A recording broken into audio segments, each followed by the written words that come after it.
My father told everyone I was adopted, so I proved he wasn't my real father either.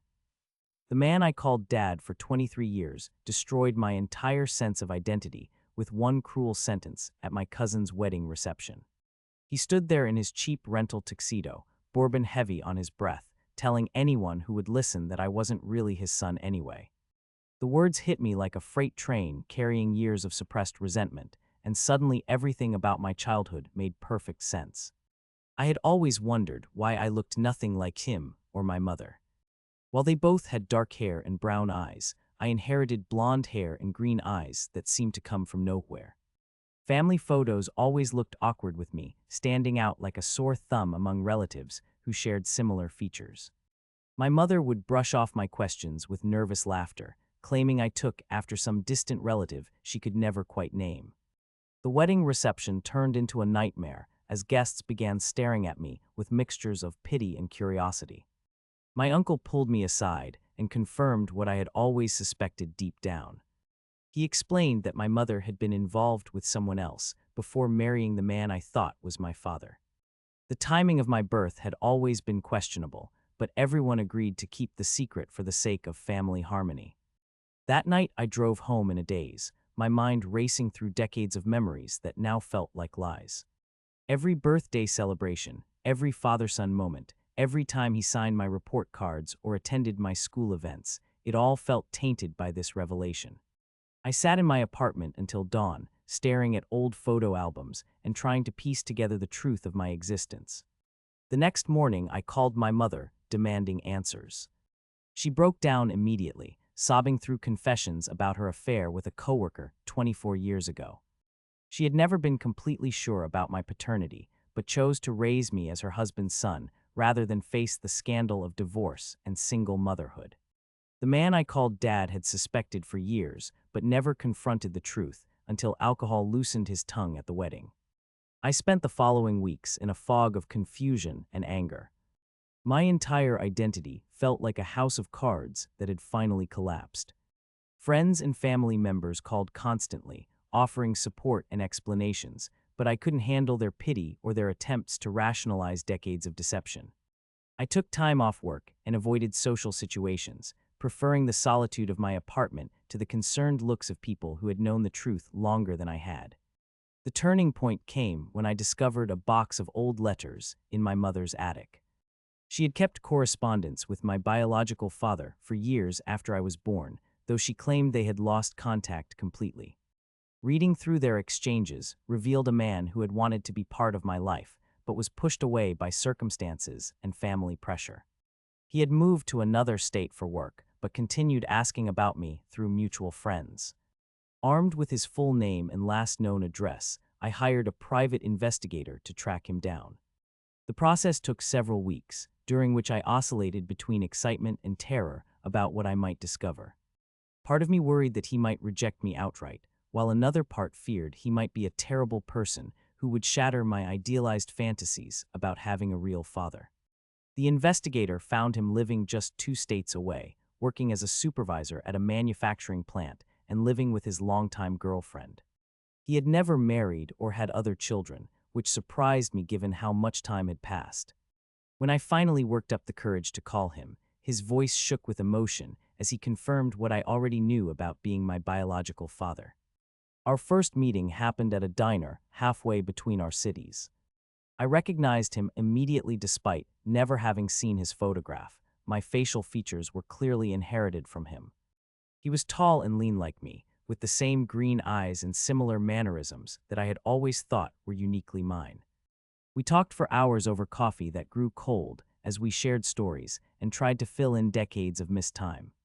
He explained that my mother had cut off contact when I was 2 years old, claiming her husband wanted to adopt me legally and erase any trace of my biological father. He had respected her wishes, but never stopped wondering about my welfare and development. Over the years, he had considered reaching out, but didn't want to disrupt what he assumed was a happy family situation. The revelation that shook me most was learning about his successful career and stable lifestyle. The man who raised me had always struggled with employment and drinking, creating a chaotic home environment that I had assumed was normal.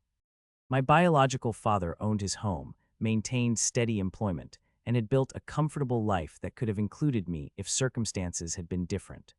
We began meeting regularly, slowly building the relationship we had been denied for over 2 decades.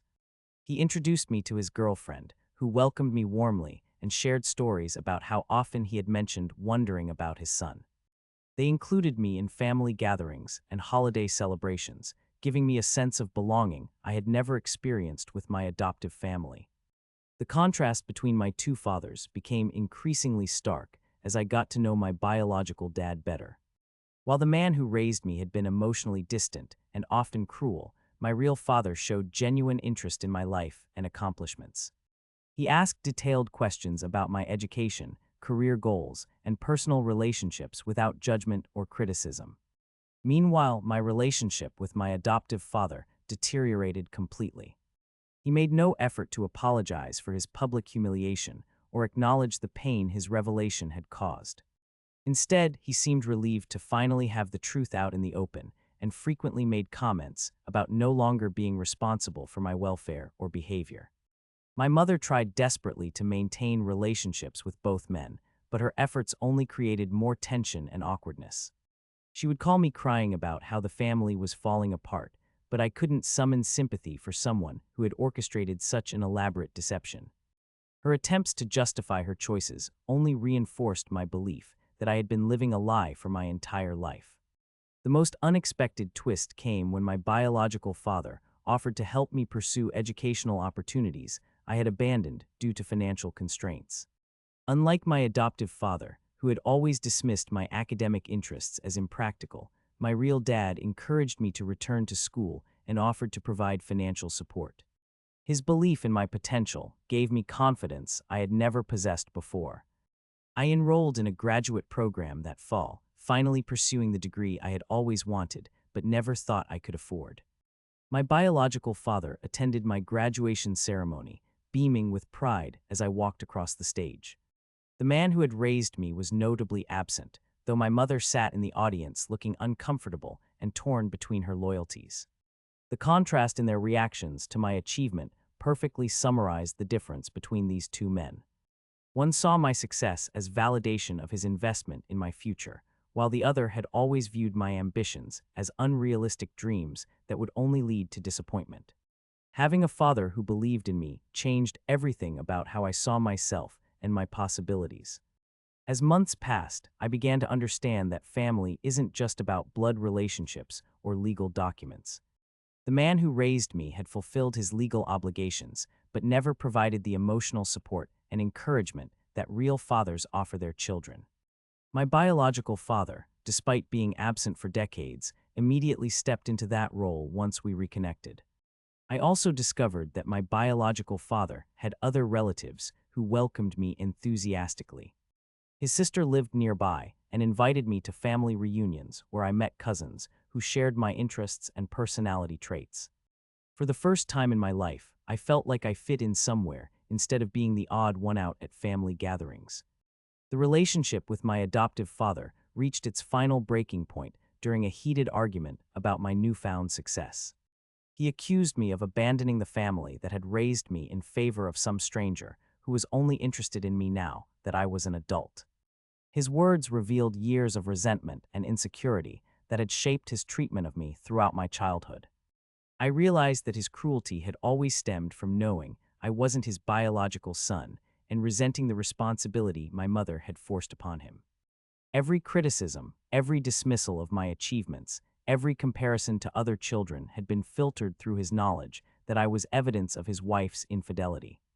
Understanding his motivation didn't excuse his behavior, but it explained the pattern of emotional abuse I had endured. The final confrontation happened at a family barbecue where he made disparaging comments about my education and career prospects in front of extended family members. I finally stood up to him, pointing out that my biological father had shown more interest in my welfare in 6 months than he had demonstrated in 23 years. The silence that followed was deafening as relatives absorbed the truth about our dysfunctional relationship. That evening, I made the decision to legally change my last name to match my biological father's surname. The paperwork felt like shedding an old skin that had never fit properly. When I told my biological father about the name change, he cried for the first time since we had reconnected. Having his name meant more to him than I had realized, symbolizing the father-son relationship we were finally able to build. My mother struggled with my decision, but eventually came to accept that I needed to forge my own path forward. She admitted that she had always felt guilty about the deception and wished she had handled things differently when I was younger. Her regret couldn't change the past, but her acknowledgement of wrongdoing helped me begin to forgive her role in the conspiracy. The man who raised me never apologized or acknowledged his mistakes. He continued to justify his treatment of me by claiming he had done his best under difficult circumstances. His inability to take responsibility for his actions confirmed my belief that cutting ties with him was the healthiest choice I could make for my future. 2 years later, I walked my biological father down the aisle at his wedding to his longtime girlfriend. The role reversal felt appropriate given how much he had done to support and encourage me during our short time together. Standing beside him as he married the woman who had patiently waited for him to find his son felt like completing a circle that had been broken for decades. The wedding reception was everything the cousin's wedding had not been. Instead of cruel revelations and public humiliation, I was surrounded by people who celebrated my presence and welcomed me as family. My biological father's friends and relatives made an effort to include me in conversations and share stories about his life during the years we were separated. That night, I reflected on how dramatically my life had changed since discovering the truth about my parentage. The revelation that had initially felt like a devastating blow had actually freed me from a toxic relationship and opened doors to opportunities I never could have imagined. Sometimes the most painful truths led to the most beautiful transformations. My biological father and I now talk several times a week and see each other regularly. He has become the supportive, encouraging presence I had always craved but never received from the man who raised me. Our relationship proves that it's never too late to find the family connections you were meant to have, even when they come through unexpected and painful circumstances. The experience taught me that being a father is about much more than genetics or legal obligations. It's about choosing to love, support, and believe in someone regardless of biological connections. My biological father chose to embrace me immediately upon our reunion, while my adoptive father spent 23 years resenting a responsibility he never wanted. Looking back, I'm grateful for the cruel words spoken at that wedding reception. They forced me to confront uncomfortable truths and ultimately led me to the father I was supposed to have all along. Sometimes the most devastating moments in our lives are actually doorways to better futures we never could have imagined.